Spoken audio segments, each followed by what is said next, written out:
you wanted the best, you've got the best podcast, the hottest podcast in the world. The Chris Voss Show, the preeminent podcast with guests so smart you may experience serious brain bleed. Get ready. Strap yourself in. Keep your hands, arms, and legs inside the vehicle at all times, because you're about to go on a monster education roller coaster with your brain. Now, here's your host, Chris Voss. Hi, folks. Chris Voss here from the ChrisVossShow.com, the ChrisVossShow.com. Hey, we're coming here with another great podcast. We certainly appreciate you guys tuning in. We're going to be talking with Timothy Shriver today. He has co-written the book, I believe, with another gentleman, The Call to Unite, Voices of Hope and Awakening. And man, is that something we need these days. So we're going to be talking about his book and his cause, Unite, and all the wonderful stuff that he's doing to make the world a better place. To see the video version of this, go to youtube.com/Chris Voss, hit that bell notification, go to goodreads.com/Chris Voss, and all the massive groups we have on Instagram, LinkedIn, Facebook, and all that good stuff. His name is Timothy Shriver. He is an American disability rights activist, film producer, and former educator who has been chairman of the Special Olympics since 1996. He currently serves as the CEO of Unite. He is a member of the Kennedy family. He is the third child of Eunice Kennedy Shriver, founder of the Special Olympics, and Sergeant Shriver, who founded the Peace Corps. Welcome to the show. Tim, how are you?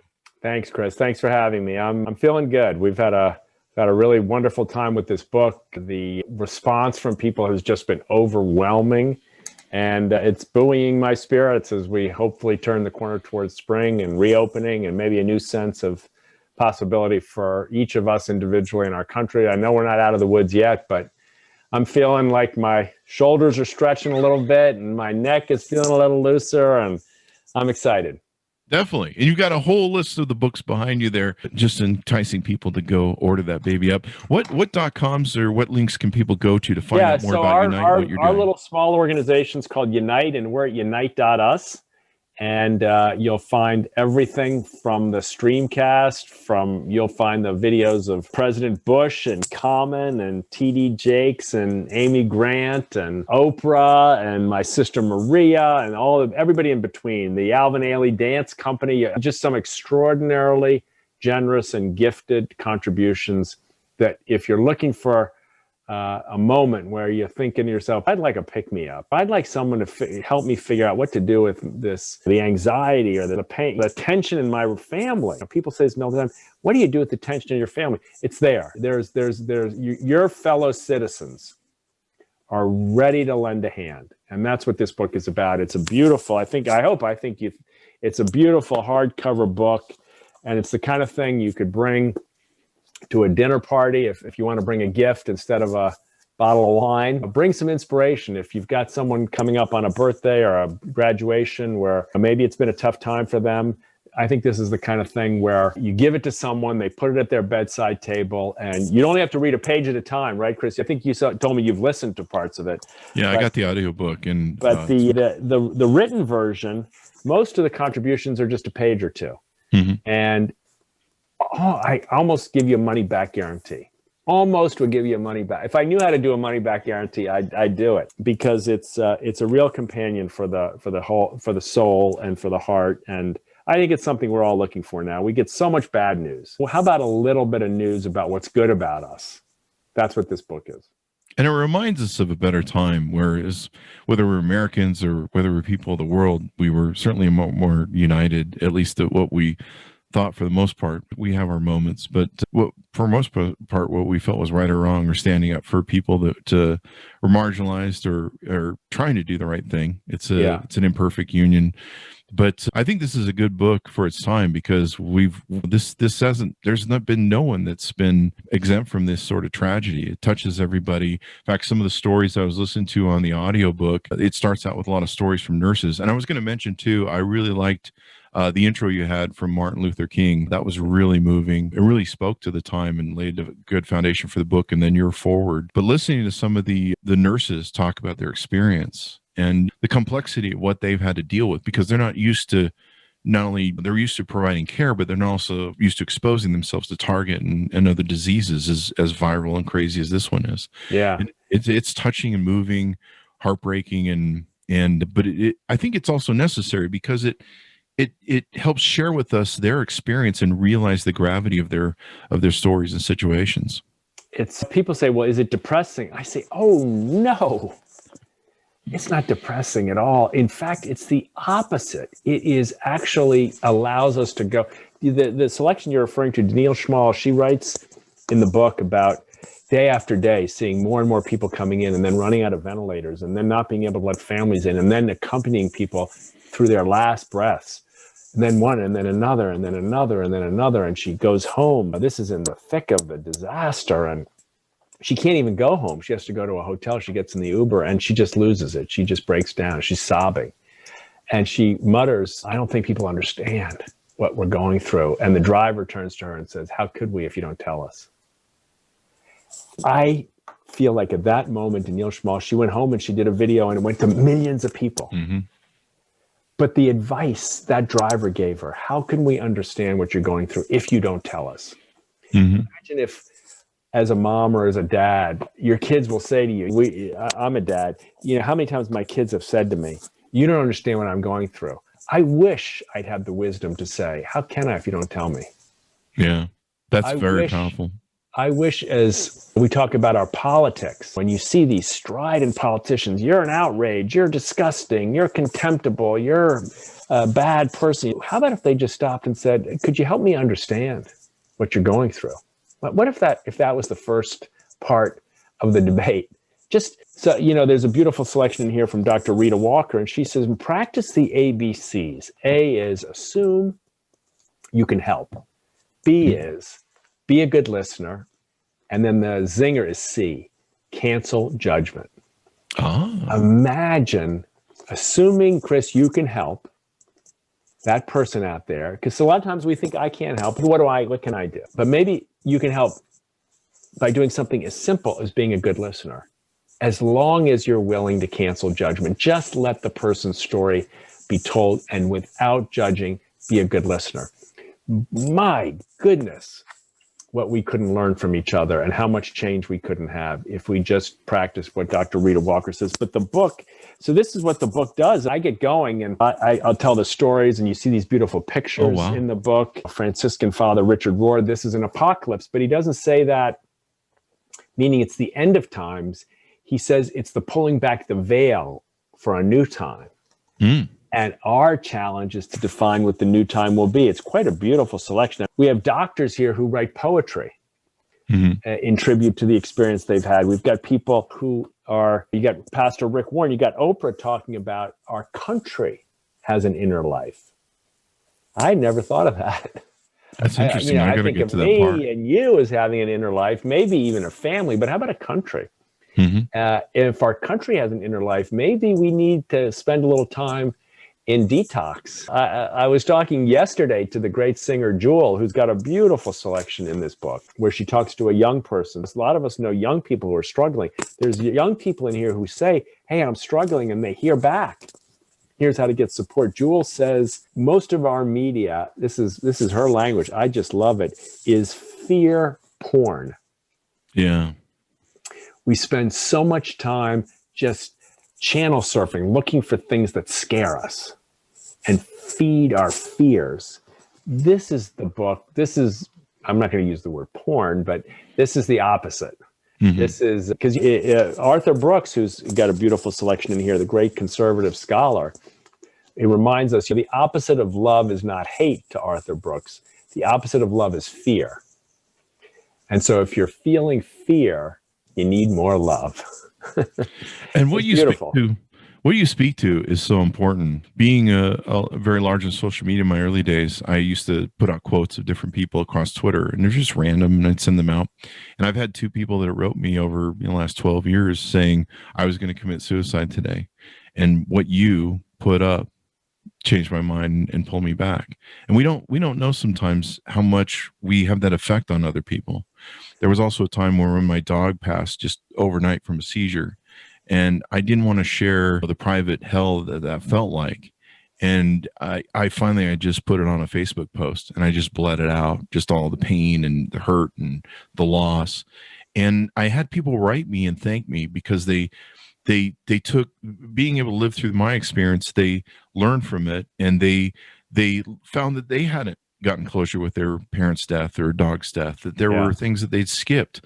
And it's interesting, like you say, how sharing our experience and listening to each other and talking, communicating is a way for us all to realize that we're from that same concept of humanity and decency to another. See, Chris, I just think you've got this, but I think when you tell that story about you posting something, maybe just retweeting or reposting a quote, and someone says to you, I was thinking of taking my own life, and you found me. You met me where I was and gave me a reason to not be as lonely as I was. Now, first of all, many blessings to you for that, at least for being the channel, if not the architect of that moment. Yeah. But even more, let's remember, every one of us has that gift, that possibility every day. So when you get on your social media channels and you just throw hate at everybody, and I can't believe this person, and this person's done something so outrageous, maybe, I don't want to tell you not to believe what you believe, but maybe post one of those moments of vulnerability, maybe post one of those moments of compassion, maybe post one of those moments of inspiration. And before you know it, you might find someone who just needs to hear from you with a positive message on that day. What you did, what you do, is what we're trying to make into a book, but we're also trying to make it into a way of life. Like, how about if that's the way we lived? Mm-hmm. Instead of looking over our shoulder all the time and who's going to attack me and who's going to hate me and who's going to excuse me and who's going to ridicule me and who's going to have contempt for me and who are those people anyway? How about if we just started with everybody deserves dignity? There you go. There you go. We have that in a lot of our politics. We have that. They go, fear those people over there. It's always the other people. This thing's been going on for 10,000 years. And we need to just learn and listen to each other and stuff. I was having a discussion with this from somebody last night where they weren't listening to, they were trying to tell somebody else their experience, especially in the South, if you get my drift. And I'm like, you need to listen to what their experience is, because what you think it is isn't from a point of privilege. And we need to do that more. We need to listen to each other. We need to unite. And tell us about Unite. I guess Unite is quite a movement you guys are building, and the book is a part of it. It is a part of it. And we're already seeing some of the folks who will say exactly what you just said. Not with those people. Not with them. I'm not uniting with them. How could you equate what they're saying with what I'm saying? It's not the same. These people are so horrible. I'm not like that. Uniting is not agreeing. Let's make that first step. That's a good point. Uniting is not agreeing. You can be united with your partner, with your kids, with your next door neighbor, with the people in your faith community, with the people you go bowling with or play tennis or golf or whatever with. You can be united with people. You don't have to agree with people to be united. You have to do one thing. You have to believe that showing them dignity is more important than showing them hatred. There you go. I like that. I'm going to put that on a shirt. Okay. So I remember it. I think this is what we've learned, Chris. It's quite interesting to hear people who want to change someone else think they can change them with contempt. But contempt constrains change. Contempt creates defensiveness. Whereas dignity allows change. It opens the aperture of possibility, right? We've seen this over and over again. Sometimes it seems, wait a minute, how could I not show that I have boundaries with that person?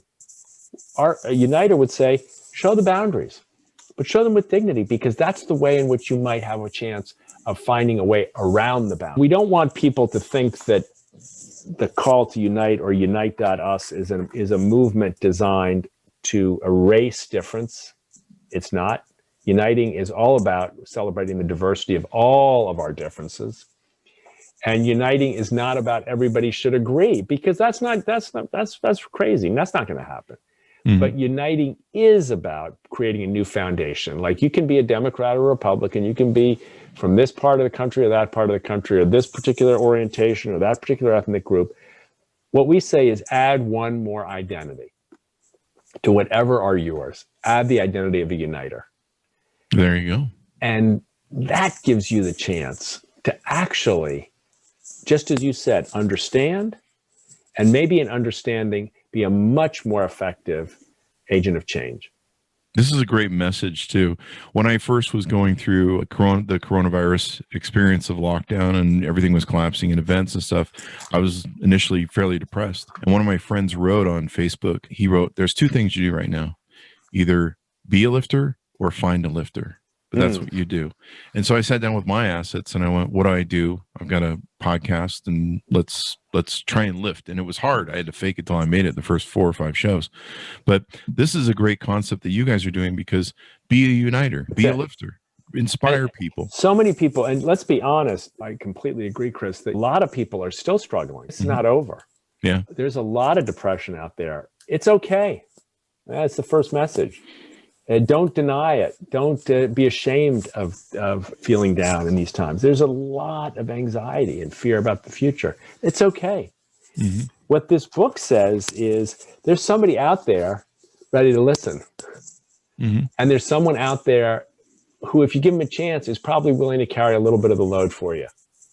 And you got some great names in this book. Do you want to read some of them off? I'm just looking at the Amazon page. Group of people are so excited about reading Oprah's selections, and they're beautiful. They really are. She was so generous with her time. She did almost 2 hours on the show. Interviewed Eckhart Tolle, who's one of these great authors. Rick Warren, who's the, second or third most sold more books than anybody else in history. Rick has a beautiful selection in here about grief and about gentleness.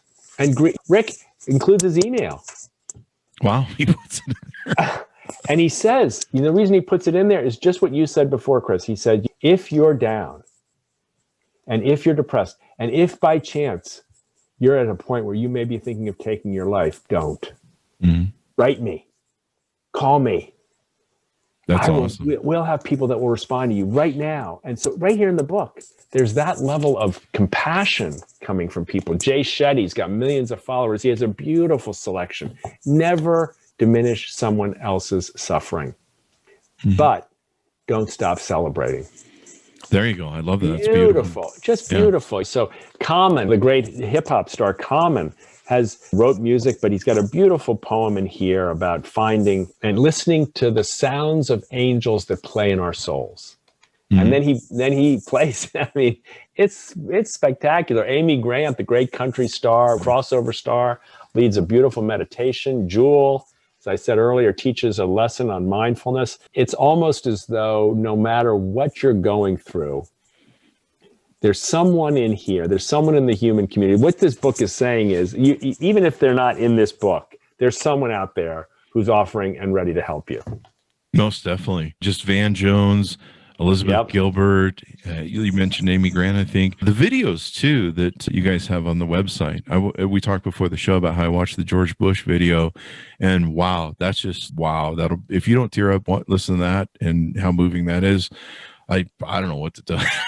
It's amazing. And what I love about it is that a lot of the people that watch it are not necessarily George Bush fans. Mm-hmm. And I don't tell them, I don't say, hey, you should agree with George Bush, or Bill Clinton is in the book also. You don't have to agree with Bill Clinton. You don't have to think he's this or that or the other. Just hear him out. Just listen to the voice of another human being first. And then you can say, hey, but I didn't like what you did on this, or I didn't like what you did on that. But at the first level you hear is a human being giving everything he can to the idea of us rising together. That's President Bush in this. It's just beyond beautiful. And it's a reminder, you do this on the podcast all the time, Chris. If you give people a chance, they'll show you something beautiful. Yeah. If you give them a chance. Yeah. Almost everybody, maybe not everybody. Maybe there's some folks who are just in a place that's too far gone. I don't know. I'm a person of faith, so I don't think anybody's too far gone, but most people we have on the show, we've been having a lot of Brian Gumbel's real sports moments where we're all crying. Oh, it's wonderful. So we try and get that in there. But it kind of got to a point where I'm like, I don't know, I should probably warn people before they come on the show. But we try and we have lots of great people like yourself on that talk about this. I think this is really great because this is a moment like I was anticipating that this would be a mess until the end of this year, September maybe. And of course, it looks like we're really advancing and stepping up. And I remember getting my appointment for my first Moderna shot at the beginning of this month. Good for you. I got a couple extra pounds on me, and I started to feel this essence of hope that I've lost for the past year. It's felt like darkness, and you don't know when it's going to end. And you wake up every day and you're like, oh shit, we're in this space. Like sometimes you wake up and you think you're like 2 years back, and you wake up. But yeah, we're starting to feel hope. And this is what's great about this book is it's a great handbook to take and get that journey jump started. If you're in darkness, if you're struggling. I love that. It's a jump starter for the journey forward. There you go. You just gave me a good brand. I'm going to get a t-shirt. You talk about t-shirts. You just gave me a t-shirt. There you go. A jump starter for hope, a jump starter for the future and everything else. That's it. I think it's great. In fact, on the PR thing here on Amazon, for those seeking affirmation, solace, and inspiration, and I think we all need to share this. Like what you say, give the book to a friend, give it away, share it, motivate other people, be a lifter, be someone who helps unite.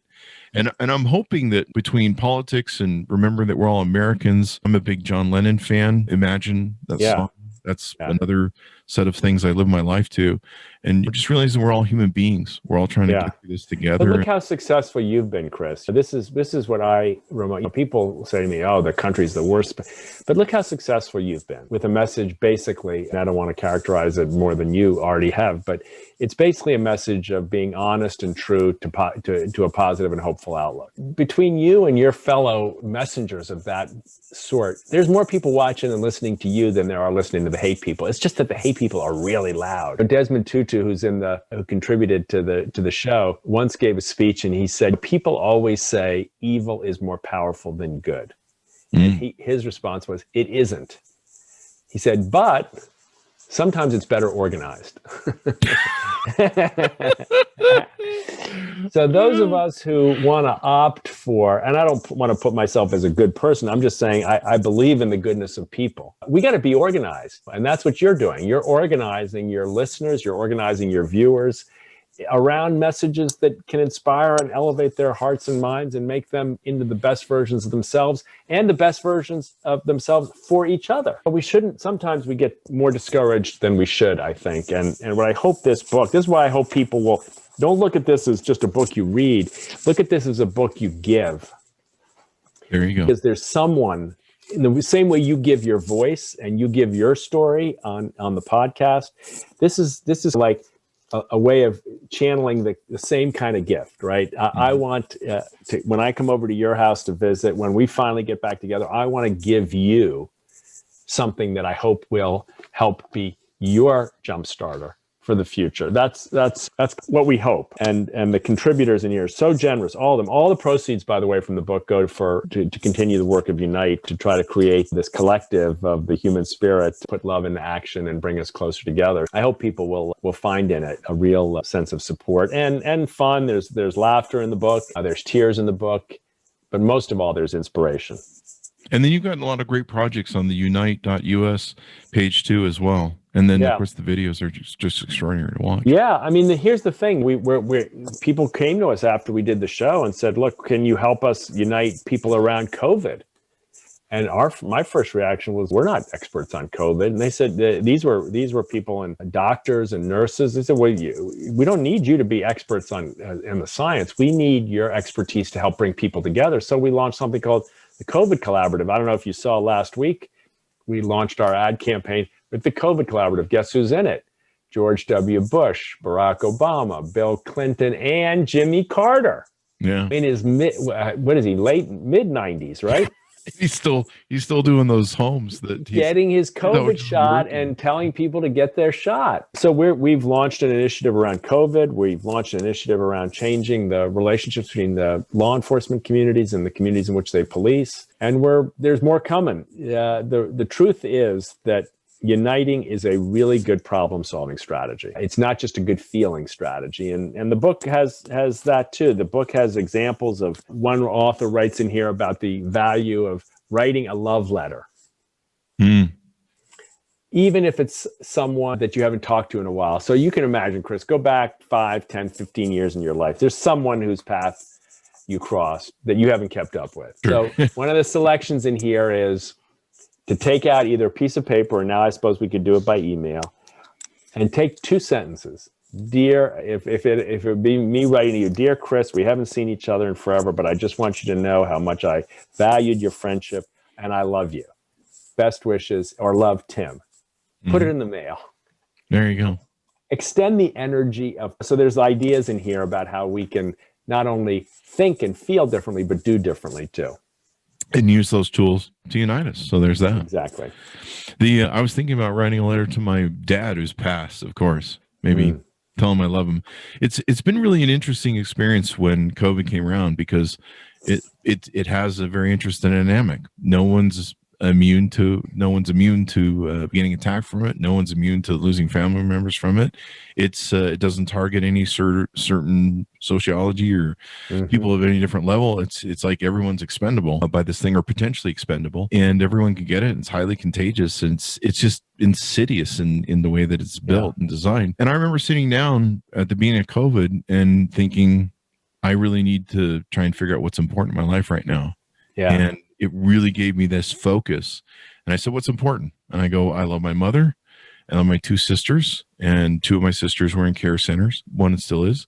And I said, these are the people that I want to come out of this with on the other side. These are the people that I want to protect. These are the people that I want after.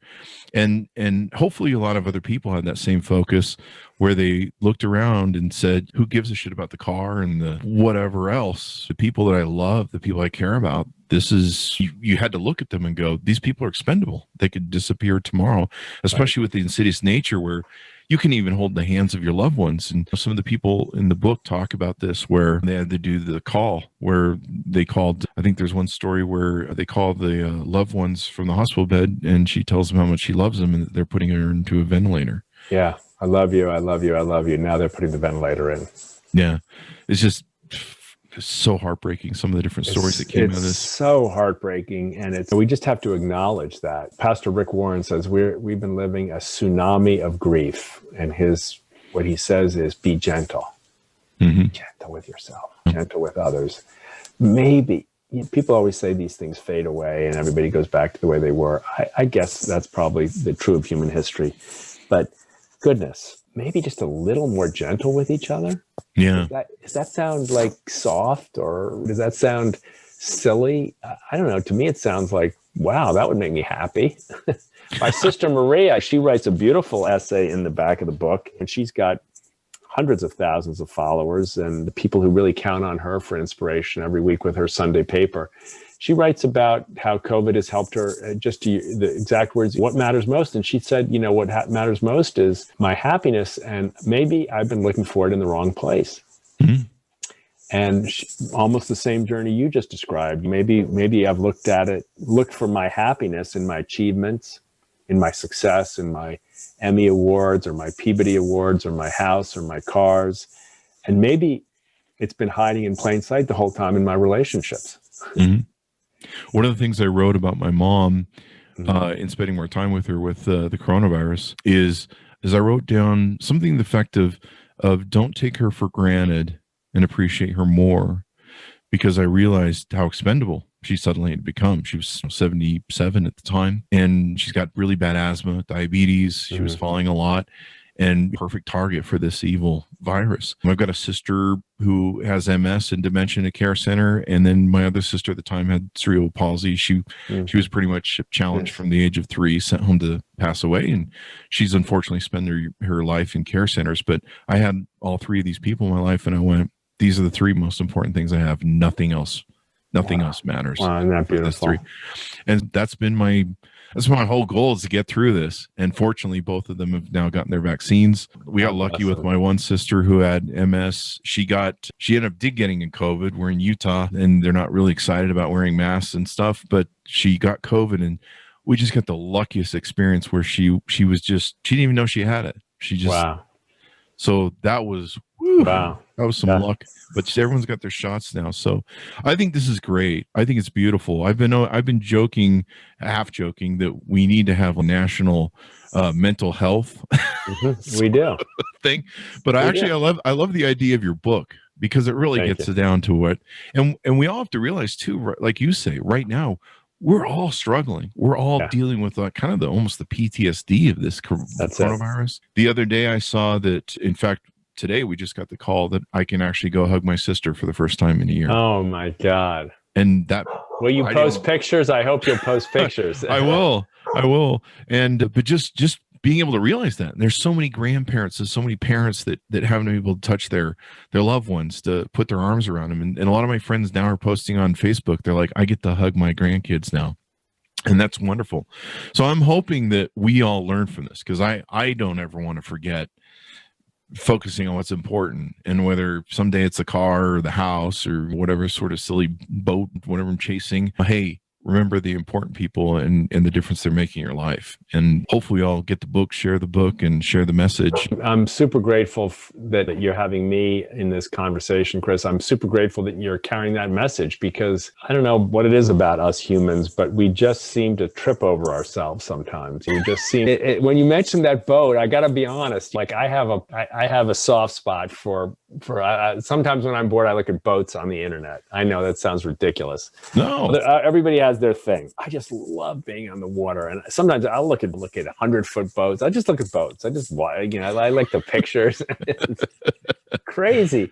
But when you just said that to me, I thought to myself, in the back of my head, you know what I'm thinking? If I had that boat, I'd be happy. That's what I'm thinking. I never get the boat. I just look at them. Yeah. But I'm thinking, if I had that boat, I would be happy. What a silly thing. Yeah. There's nothing wrong with the boat. Don't get me wrong. Yeah. But you mix up the source of your happiness, which is your capacity to give and be connected to the whole, to the people that matter, to those you love. You mix up that with the boat. What you really want is to be able to take those moments when you're with people you love and enjoy them in beautiful settings. There's nothing wrong with that. But don't think the boat's going to make you happy, pal. It's not the boat. It's the relationships. It's each other. It's going to make you happy. Anyway, thank you for that. Because as recently as yesterday, I think I probably spent 20 minutes looking at a boat site. And you just reminded me to calm down, refocus. I've loved sailboating in the past. We used to have an old Thunderbird, and the being on the water, not having an engine, being in that sailboat, and the silence. There is here. This will help you. There is a rule that I learned from my friends who own boats, and me from owning a couple boats and motorcycles. The first day you buy it, there's 2 happy days when you buy a boat or a motorcycle: the day you buy it, the day you sell it. There you go. Because it ends up being a money pit. No, what you talk about is really important, and we try and share a lot of that inspiration on the show. When we had Eddie Glaude Jr. on, we talked about his book Begin Again, James Baldwin, and we had a really open, heartfelt listening conversation. We talked very openly about race, and I sat and listened to Eddie, and Eddie's just so brilliant at sharing his stuff. Yeah. And I had people write me after that show, and hopefully this one too, and they go, I was so moved. I learned so much, and I tried to do things. So we try and make the world a better place in everything that we do and get it going on. Anything? Chris, could I read one of my favorite sections? Please do. One of my favorite sections comes from Amy Grant, the singer-songwriter who's got more awards than anybody I'll ever come in contact with, that's for sure. And she describes a point at which she was on the road, and she was just worn out and just had nothing left. And somehow a particular version of a meditation came to her. And when it came to her, she decided to make it what she would call her practice. And so she does this meditation every day. And she said, I'm sharing this. And she says something which I think is very interesting. So she shares this meditation. As far as I know, she had never shared it before. But she says in sharing it, I'm already anxious because I'm afraid people are going to make fun of me for it. Now, that's the courage of a uniter. Even though she worries that people might make fun of her, she still gives it a shot. Mm-hmm. So here's how it goes, and I'll just read. It's just a short paragraph, but I hope you and your listeners understand why it means so much to me, because I've started using this practice too. So she writes at the end of her, just this 2-page selection, join me if you'd like and speak whatever is your chatter. Because this is how we live, wondering if we're doing enough. This is how we live, full of longing, emotionally isolated, fearful. This is how we live on an empty tank, flying by the seat of our pants, wasting precious time, not knowing what to do. This is how we live, all of us around the globe. But this is who we are. We are loved, loved, loved. Let your body be your prayer. Prostrate and surrender and just say to yourself, we are loved, loved, loved. I just thought to myself, when she shared that, how vulnerable it was for her. But what she said meant so much to me is this is how we all live. Mm-hmm. We're all got an empty tank. We're all wondering if we're enough. We're all struggling. And yes, that's part of life. But the game changer is what you said about your sister, that she's loved. Mm-hmm. And I know you're loved by her and by your mom, by both. These are just beautiful little practices in the book that I feel like this is why I have 20 copies behind me, which I'm going to be sending out to people that are important to me. And it's about the price of an expensive or a medium expensive bottle of wine, but it's got the companionship of a lifetime. Again, not because I wrote it, I didn't write it. It's just because we've assembled these voices for readers to be able to find the places where they too can practice these ABCs, where they too can travel with Common into music, where they too can have a meditation with Amy Grant, where they too can join with Oprah in addressing the inner life of our country. And the list goes on, and express solidarity with those who are suffering and know that people are expressing it back to you. Definitely. And the sharing is so important, the listening.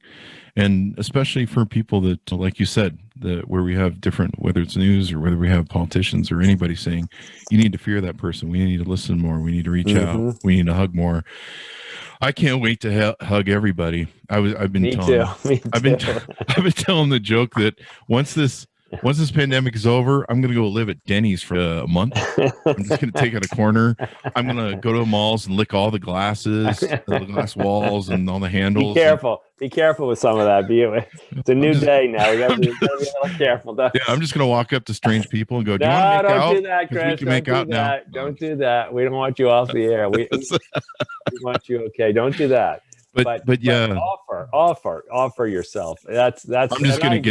I'm just going to get a free hugs t-shirt, and I'll just look at the Special Olympics movement is a movement predicated on what it is. It's the physical posture of Special Olympics. For some organizations, it's the 3-point stance. That's football, or basketball is rising up with your hand in the air to do that great layup or dunk. And other organizations have their postures. In Special Olympics, the posture is the open arms of somebody waiting to give you a hug.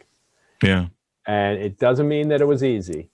Most of our athletes struggle to get to where they are. Most of them deal with humiliation and rejection every single day. I'm heartbroken to say. Hey, let's give everybody a big hug right now, Tim. You and I hug each other, and we'll give a big hug to everyone. If you're watching this on YouTube, big hug from me and Tim on the show. We're wearing masks too right now during this hug part. Kinda, yeah. I'm isolated. Don't worry. We're mask protocoled up. But thank you for that, Chris. And thank you for sharing this book with your listeners, and thank you for encouraging them, not just with this book, but every day. Yeah. That they get the chance to tune into you. It's a chance for them to have a friend that they can count on to pick them up. We'll be talking about your book and inspiring and sharing it out to people for a while. I already put up the MLK thing earlier today.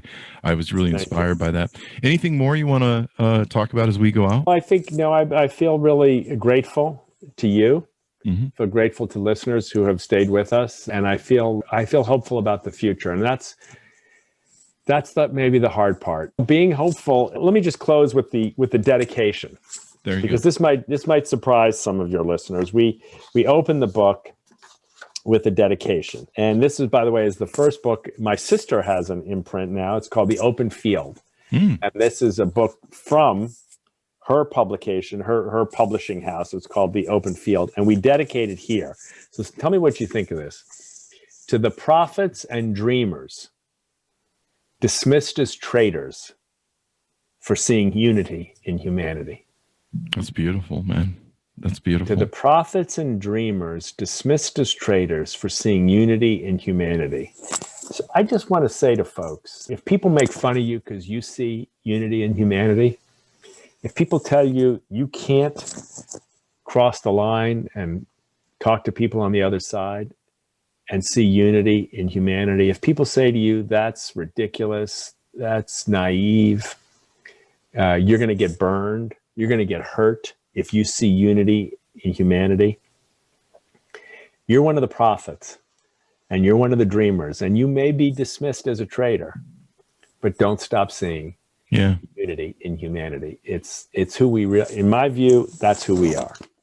That's who we are. That's what we need to get back to too. And so I love how this is a journey coming out of this.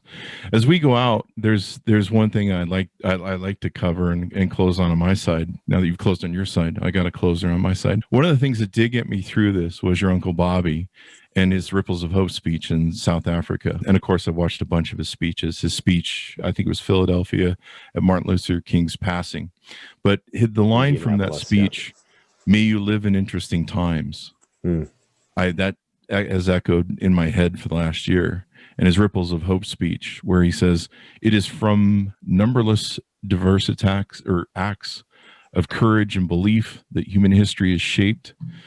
Each time a man stands up for an ideal or acts to improve the lot of others or strikes out against injustice, he sends forth a tiny ripple of hope, and crossing each other from a million different centers of energy and daring, these ripples build a current that can sweep down the mightiest walls of oppression and resistance. And I think those words are so important now, because that's what we need to do. We need to break down our walls, hug each other, come together, and build a better society in these interesting times that we live in. You have the last. I could go. I just want to say thank you. Thank you. For the love you've shared with my Uncle Bobby, who's still in his own way with us, and through his kids and through all the people he inspired, reminding us. And I think at the beginning of that sequence at the end, he says, not just strike out against injustice, but stand up for an ideal. Mm-hmm. And from where I'm sitting, the ideal that we need to, that I feel called to stand up for, is the ideal that we are one. We are one people, one humanity. And I just will stand for that, I hope, as long as I live. And I think I have a lot of friends and people who are inspired, showing me how to do it, and a lot of people who want to do it with me. I'm excited about this book as a way of giving a small degree of life to that beautiful speech, that selection from Robert F. Kennedy that you shared. There you go. And a lot of great, beautiful stuff that's in your book. Thank you very much, Tim, for spending time with us. Hopefully much people are touched, inspired. I am. People order up the book and share it with their friends, neighbors, relatives. This is definitely a blueprint for us for hope and coming out of this, what we've gone through in this next year. And hopefully we'll never forget this moment taught us that what's important. Amen. Thank you, Chris. Thank you, sir.